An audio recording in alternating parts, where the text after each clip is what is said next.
In today's video, I will be showing you how to convert data into table in 3 ways here in Google Sheets. So there are 3 ways that you can convert your raw data into a table. So I have my example data set right here. I don't have any type of formatting applied to this data, and I want to convert it into a table. I can do that in 3 ways. The first one would be, of course, if you select your data right here, go to Format and select Convert to Table. Click on that, and you have successfully converted that raw data into this table right here.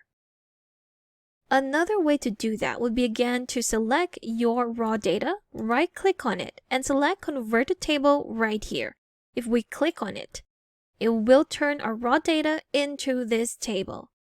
Last but not the least would be with our keyboard shortcut. So if you've noticed when we went to Format right here, you'll see that your Convert to Table has a keyboard shortcut on the right, and that's going to be your Control Alt and T.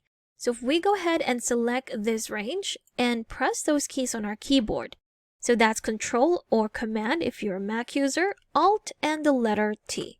There you have it. So those are 3 easy methods on how you can convert your raw data into a table.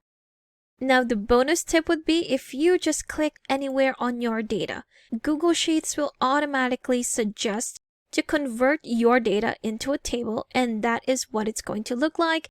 It will even give you a preview. So if you do select that, so again, if I just select anywhere from my data right here or even just this cell, it will have that suggestion. And again, if you hover over it, it will give you a preview. If we click on that, there we have it. Again, we've converted that raw data into a table.